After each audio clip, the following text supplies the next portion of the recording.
Bonjour et bienvenue chez moi à La Grave.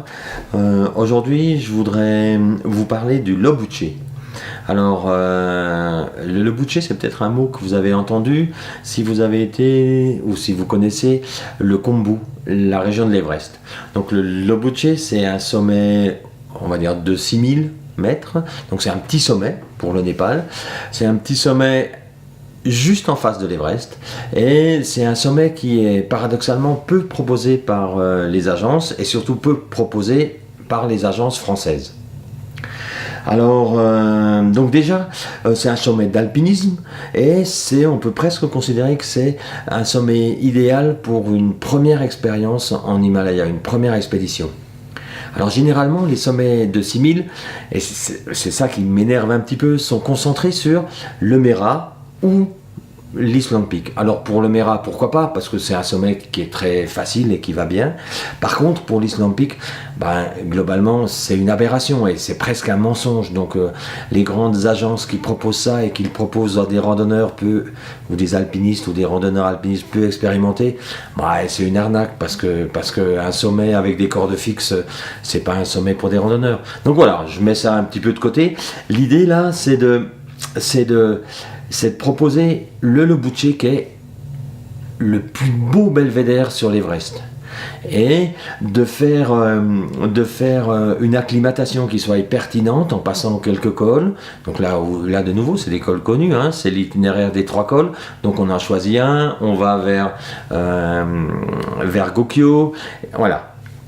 Et l'objectif, c'est de valoriser en fait une proposition différente de Mera ou d'Island Peak. Alors aussi, souvent on retrouve Mera et Island Peak. Ouais, mais quelque part, à quoi ça sert de vouloir faire 2 sommets alors qu'on est déjà difficilement capable de les faire le mieux possible.